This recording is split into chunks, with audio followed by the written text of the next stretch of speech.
গোয়া হলো সকলেরই একটা পছন্দের ডেস্টিনেশন, বা বলা যেতে পারে সবার একটা স্বপ্নের ডেস্টিনেশন গোয়া। লাইফে সবাই একবার গোয়া যেতে চায়, যে গোয়ার সমুদ্র বিচ, আদার্স নাইট লাইফস, গোয়ার আদার্স কালচার, সমস্ত কিছু একবার ঘুরে দেখতে বা চেখে দেখতে চায়। গোয়া যে বয়সেই যান না কেন, যৌবন থেকে বৃদ্ধ পর্যন্ত সব বয়সেই ভালো লাগবে। তো গোয়া কিভাবে যাবেন?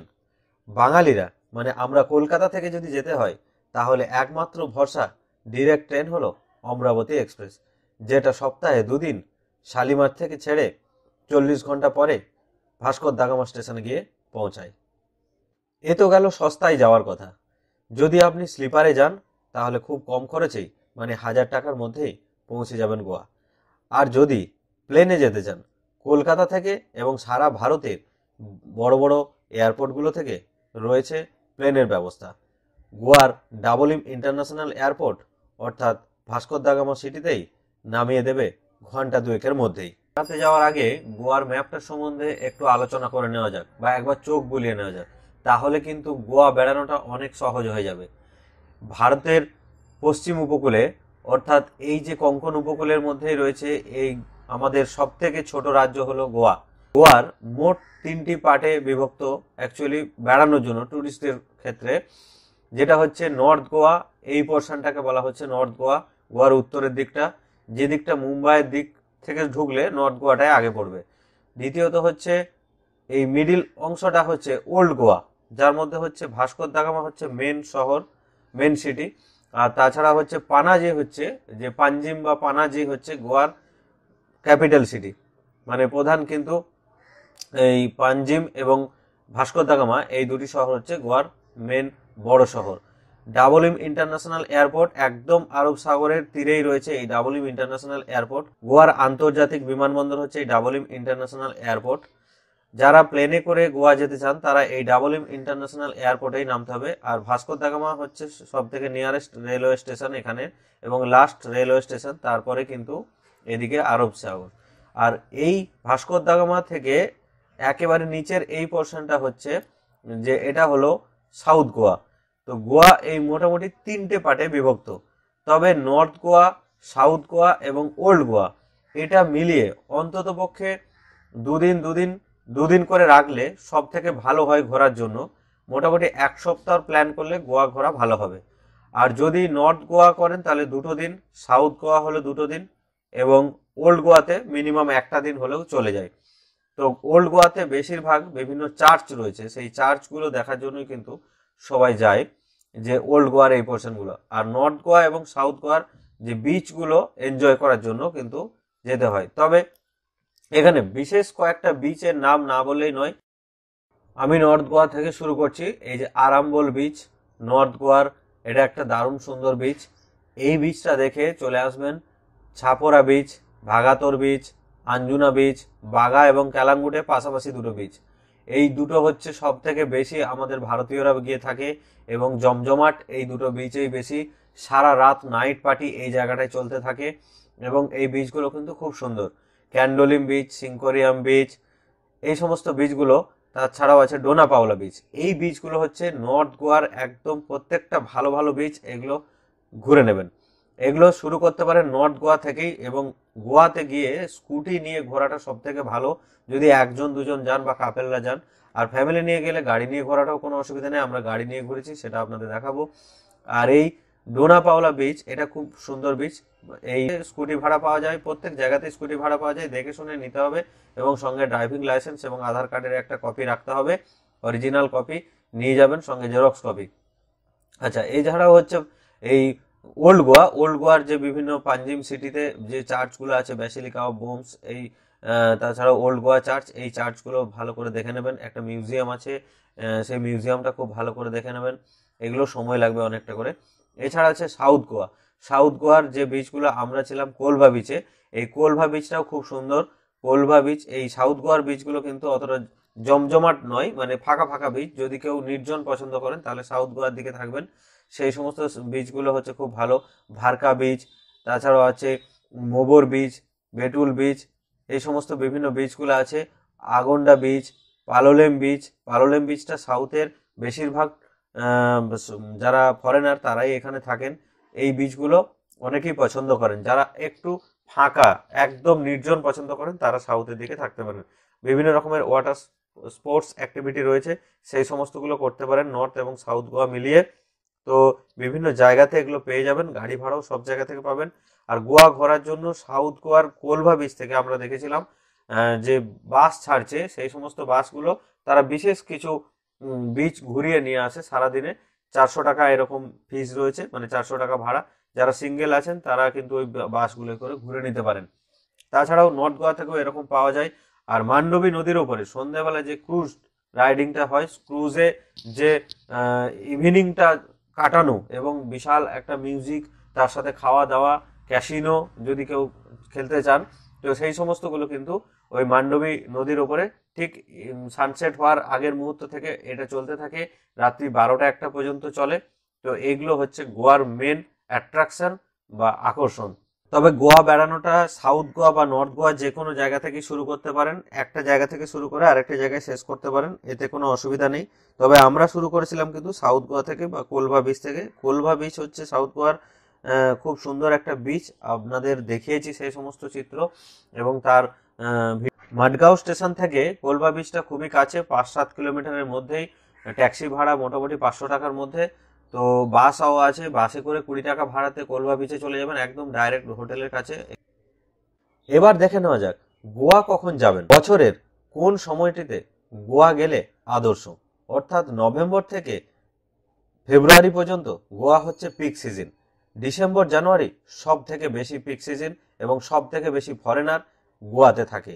সেই জন্য গোয়াতে সমস্ত কিছুর রেট প্রায় ডবলেরও বেশি হয়ে যায় এই 25শে ডিসেম্বর থেকে জানুয়ারি মাসের বেশ কয়েকদিন পর্যন্ত।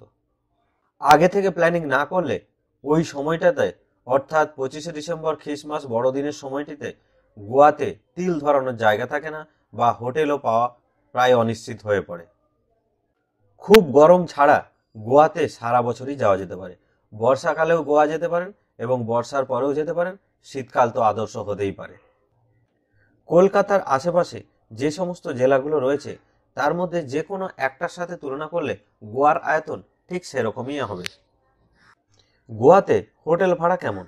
মোটামুটি অফ সিজনে গেলে গোয়াতে হোটেল ভাড়া 1000 টাকা বা তার আশেপাশে পেয়ে যাবেন। এছাড়াও বিভিন্ন অনলাইন সাইটগুলো থেকে সার্চ করলে খুব কমেই কিন্তু হোটেল ভাড়া পাওয়া যায়। তাছাড়াও এয়ারবিএনবির মতো অপশন নিলে সেখানে রান্না করে খাওয়া দাওয়ার মতো অপশন থাকে এবং 1 BHK ফ্ল্যাট নিয়েও আপনি থাকতে পারেন, বেশ কটা দিন এনজয় করতে পারেন। গোয়াতে রয়েছে বিভিন্ন নামি দামি রেস্টুরেন্ট, প্রত্যেক বিচের কাছেই রয়েছে এই সমস্ত রেস্টুরেন্ট। সেখানে গিয়ে ক্যান্ডেল লাইট ডিনার থেকে শুরু করে বিভিন্ন রকমের খাবার দাবার আপনি ট্রাই করতে পারেন। গোয়ার সব থেকে ভালো খাবার হলো কিংফিশ থালি। কিংফিশ থালি হচ্ছে গোয়ার সব থেকে পপুলার ডিশ, একবার অন্তত ট্রাই করে দেখবেন।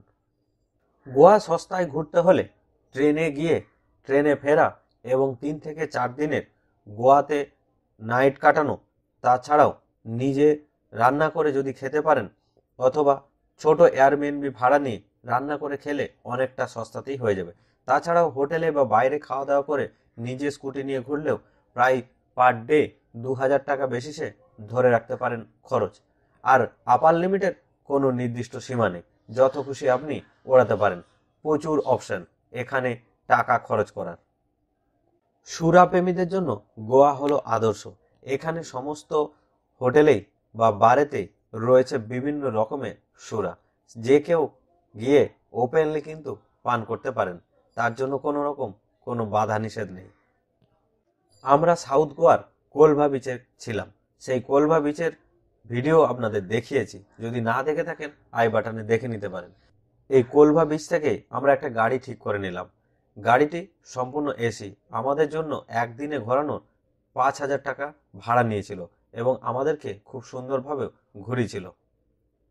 আমরা এই গাড়িতে করে কোলভা বিচ সহ আরও সাউথ গোয়া, নর্থ গোয়া এবং ওল্ড গোয়ার বিশেষ কিছু বিচ এবং চার্চ আমরা বাছাই করে ঘুরে দেখব, কারণ আমাদের হাতে খুব কম সময় ছিল। তাই আমরা মিক্স ম্যাচ করে ওই গাড়িওয়ালাকে বললাম আমাদের কিন্তু এগুলো ঘুরিয়ে দিতে হবে। উনি কিন্তু রাজি হয়েছিলেন, তাতে অল্প কিছু টাকা বেশি লেগেছিল। চলুন তাহলে ভিডিওতেই দেখে নেওয়া যাক আমরা কোথায় কোথায় ঘুরলাম আমাদের এই গাড়ি নিয়ে। আমরা প্রথমে যাব ওল্ড গোয়া চার্চ। তো আমাদের সাথে দেবদা আছে, ওনার গাড়ি নিয়েছি। আমরা সারাদিন আজ ঘুরবো, এনজয় করব, কি তাই তো? ওল্ড গোয়ার এক বিখ্যাত পুরনো চার্চ হচ্ছে এই basilica of বমস।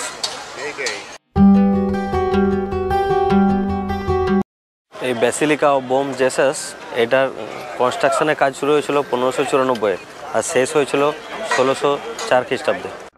Basilica of bomb Jesus, যার নির্মাণ কার্য শুরু হয় 1594 খ্রিস্টাব্দে এবং যেটা নির্মাণ কার্য সম্পন্ন হয় 1605 খ্রিস্টাব্দে। এটা ওল্ড গোয়ার একটা বিখ্যাত পর্তুগিজ ঔপনিবেশিক স্থাপত্যের মধ্যে অন্যতম। এই ব্যাসিলিকা অফ বোম জেসাস দেখতে কোনো এন্ট্রি ফি লাগে না, তবে ভেতরে কোনো ফটোগ্রাফি অ্যালাউ নেই। যেহেতু প্রেয়ার হল, সেই জন্য সাইলেন্ট এখানে বজায় রাখতে হবে। আর দ্বিতীয়ত বাইরে বেরিয়ে এসে দারুণ সুন্দর বাইরের একটা ভিউ রয়েছে এরকম। আর তার সাথে ফ্রি অফ কস্ট টয়লেট রয়েছে, টয়লেটও বেশ পরিষ্কার পরিচ্ছন্ন। বোম যিশুর ব্যাসিলিকা বা ব্যাসিলিকা ডো বোম জেসাস, যেটা পর্তুগিজ ভাষায় বলা হয়েছে, এইখানে রয়েছে সেন্ট ফ্রান্সিস জেভিয়ারের মৃতদেহ, যেই দেহটি প্রতি 10 বছর অন্তর একবার অন্তত বের করা হয় পর্যটকদের উদ্দেশ্যে এবং তা দেখার জন্য ভিড় করেন বহু দেশ বিদেশের মানুষ। পর্তুগিজদের প্রায় 400 বছরেরও বেশি রাজত্বকালে তাদের দখলেই ছিল গোয়া, এবং ভারতের স্বাধীনতা আন্দোলনের সময় মানে 1947-এর পরে গোয়া আমাদের অঙ্গরাজ্য হিসাবে মর্যাদা লাভ করে 1961-র পরে, কারণ 1947-এর পরেও কিন্তু গোয়া ছিল পর্তুগিজদের দখলে। এই ব্যাসিলিকা অফ বোম জেসাস খোলা থাকে সকাল 8টা থেকে বিকেল 6টা পর্যন্ত, সপ্তাহে 7 দিনই খোলা থাকে।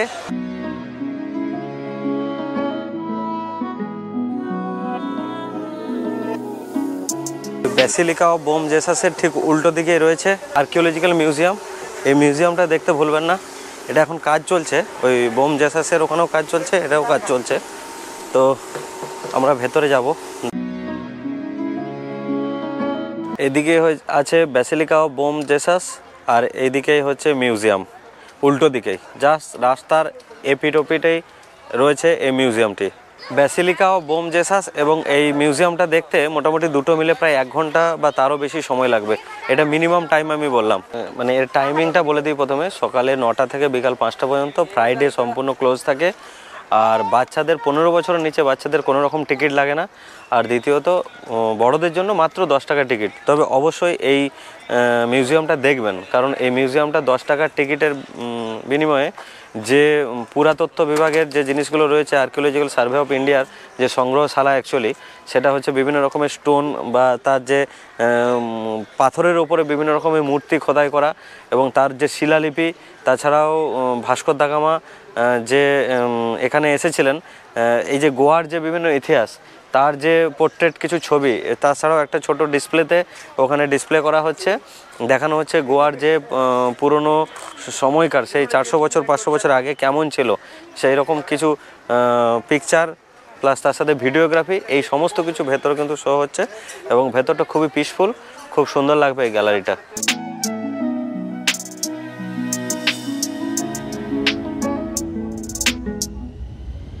আমরা যাব এখন পানাজি সিটির দিকে, যেটা পাঞ্জিম সিটি বা পানাজি সিটিতে। পাঞ্জিমের লোকাল বাস স্ট্যান্ড এটা।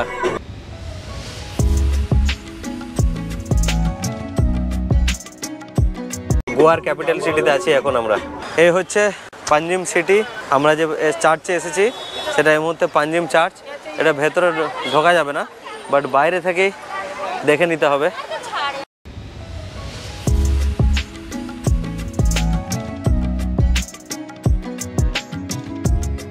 পাঞ্জিম গোয়ার ক্যাপিটাল। আমরা এই মুহূর্তে ক্যাপিটাল সিটিতেই আছি। এই এরিয়াটা খুবই বিজি এবং ট্রাফিক এরিয়া। নর্থ গোয়া এবং সাউথ গোয়ার যে বিভিন্ন পয়েন্টগুলো আছে, সেই পয়েন্টগুলো আমরা কয়েকটা বেছে বেছে আমরা কভার করছি আজকে। তো একদিনে সবগুলো কভার করা সম্ভব নয়, তো সেই কারণে বেছে বেছে কয়েকটা স্পট আমরা কভার করছি এবং আপনাদেরও সেগুলো তুলে ধরছি।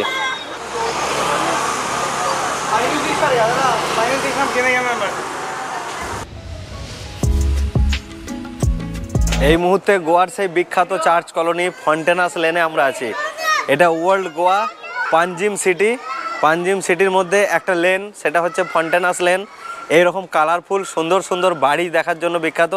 এবং এই চার্চ কলোনির এই বাড়িগুলো বহু পুরনো, কারণ এই বাড়িগুলো মানুষ এখানে ফটোগ্রাফির জন্য মেনলি আসে।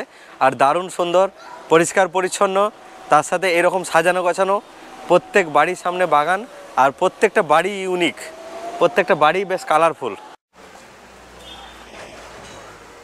বেড়ানোর পর্বে আমাদের এখন বিরতি। দুপুরবেলা সবাই এখন আইসক্রিম দিয়ে চলছে, বিরতি। এই যে মান্ডবী রিভার, মান্ডবী রিভারের ওপরে ওই যে ক্যাসিনো দেখা যাচ্ছে, এগুলো সব সন্ধ্যাবেলা চালু হয় বিকালে 5টা থেকে। মেন রিভার হচ্ছে মান্ডবী রিভার,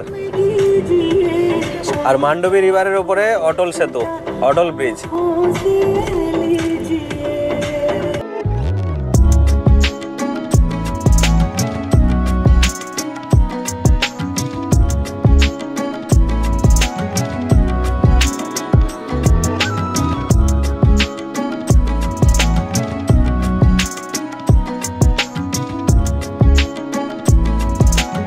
এই মুহূর্তে ফোর্ট আগুয়ারাতে এসেছি আমরা টিকিট কাউন্টারে।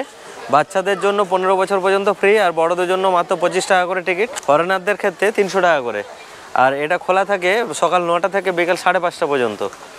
আসতে না আসতেই এখানে নামার সাথে সাথে বৃষ্টি শুরু হয়ে গেল। দেখা যাক বৃষ্টিটা কতক্ষণ চলে। অল্প অল্প বৃষ্টি পড়ছে, মেঘ এসে গেছে। ফোর্ট আগুয়ারা, এই আগে রাস্তা দিয়ে গিয়ে এরকমভাবে ডান দিক। ফোর্ট আগুয়ারা কেমন লাগছে? গোয়া ভাইবস দারুন দারুন, গোয়া ইজ রক। গোয়ার লাইফ হচ্ছে একটা প্রাণবন্ত লাইফ সব সময়, কারণ হচ্ছে এখানে মানুষ থেমে থাকে না। মানুষ এখানে সব সময় মানে আনন্দ হুল্লোড় এইসব নিয়ে ব্যস্ত।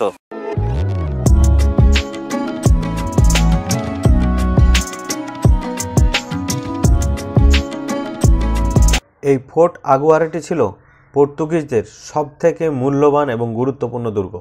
এই দুর্গটি এত বড় এবং মান্ডবী নদীর মুখে নির্মাণ করা হয়েছিল। তবে বর্তমানে ফোর্ট আগুয়ারাটি সমস্ত দর্শনার্থীদের জন্য খুলে রাখা হয়েছে। এখানে বিভিন্ন মুভির শুটিং স্পট হিসাবে ব্যবহার করা হয়েছিল পর্তুগিজদের তৈরি এই ফোর্ট আগুয়ারাকে। যেমন দিল জাতা হে, ধুম, গোলমাল, অনেক জনপ্রিয় মুভির শুটিং হয়েছিল এই জায়গাতেই। এছাড়াও বিভিন্ন সময় এখানে প্রি ওয়েডিং শ্যুট হয়ে থাকে। ফোর্ট আগুয়ারার একটা ছোট্ট সংক্ষিপ্ত ইতিহাস আপনাদেরকে জানাই। এটি 1612 সালে তৈরি করেছিলেন পর্তুগিজরা। মূলত ডাচদের বিরুদ্ধে পাহারা দেওয়ার উদ্দেশ্যে নির্মিত হয়েছিল। এর মধ্যে রয়েছে একটি লাইট হাউস। সেই লাইট হাউস থেকে প্রতি 7 মিনিটে একবার করে লাইটের সংকেত দেওয়া হতো। এবং এটি এমন একটি পয়েন্টে তৈরি করা হয়েছিল যেটি হলো মান্ডবী নদীর মুখেই। এই ফোর্টের মধ্যে 79টি কামান এবং 2 লক্ষ গ্যালনের বেশি জল সঞ্চয় করে রাখার ক্ষমতা ছিল। এবং যে জল সরবরাহ করা হতো তখনকার সেই থেমে থাকা জাহাজগুলিকে। পর্তুগিজ ভাষায় এই আগুয়ারা শব্দের অর্থ হলো জলময়। এবং এই দুর্গের পরীক্ষা বা প্রাচীরগুলি এত উঁচু ব্যবহার করা হয়েছে যেখানে সহজে আত্মরক্ষা করার সুবিধাও ছিল। এবং সবথেকে বড় ব্যাপার, এখান দিয়ে গোপন পালানোর পথও ছিল। আগুয়ারার ফোর্টের যে এই সার্কেল এই অংশটা, এটা কিন্তু আগে ছিল এরকম। এই যে লোয়ার আগুয়ারা ফোর্টের এটা এরকম ছিল। তো এটা পরবর্তীকালে আবার কনস্ট্রাকশন হয়ে এইভাবে তৈরি হয়েছে এটা। এই জায়গাটা কিন্তু আমরা অনেক ভিডিওতে বা অনেক সিনেমার শুটিংয়ে কিন্তু দেখেছি, মুভিতে। আর এখানে এরকম কিছু ফটো গ্যালারি আছে আগুয়ারা ফোর্টের ভেতরে। এই মুহূর্তে বৃষ্টি হচ্ছে, সেই জন্য আমাদের সবাই স্তব্ধ।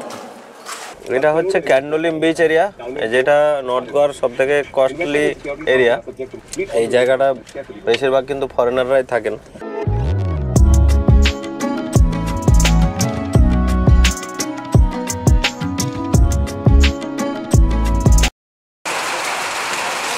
বাইরে তুমুল বৃষ্টি, বাঘা বীচের কাছে এসে। বাঘা বীচ আর যেতেই পারছি না, মানে গাড়ি থেকে নামার সাথে সাথে প্রচণ্ড বৃষ্টি বেড়ে গেল। জানি না আর যেতে পারবো কিনা বিচের মধ্যে। বৃষ্টি, প্রচণ্ড তুমুল বৃষ্টি। এই মুহূর্তে আছি আমরা নর্থ গোয়ার বাঘা বিচে। বাঘা বিচের একটা রেস্টুরেন্টে ঢুকে পড়েছি, প্রচণ্ড বৃষ্টি হচ্ছিল সেই কারণে। নর্থ গোয়ার যে লাইফস্টাইল সেটাই হচ্ছে একদম প্রাণবন্ত নাইট লাইফ। এখান থেকে লাইফ শুরু হয় কিন্তু সন্ধ্যের আলো শুরু হলে, মানে সূর্যের আলো নিভলে তবেই কিন্তু এই নর্থ গোয়ায় লাইফ শুরু হয়। তো পাশেই সমুদ্র সৈকতে চলছে বিশাল ডিজে ডান্স। তো আমরা সেখানে যাব, ইভিনিং স্ন্যাক্স খেয়েই যাব। তো ইভিনিং স্ন্যাক্সে এখানে নিয়েছি আমরা একটা চিকেন চাউমিন আর সঙ্গে হাফ তন্দুর।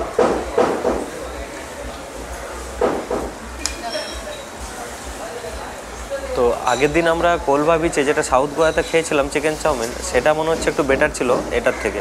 ভিডিওটা এই পর্যন্ত দেখে থাকলে অবশ্যই একটা লাইক আর আপনার মতামত অবশ্যই জানাবেন। গোয়ার ভিডিও কেমন লাগলো। এর পরের ভিডিও খুব শীঘ্রই আসবে। ভালো থাকবেন, সুস্থ থাকবেন। ধন্যবাদ।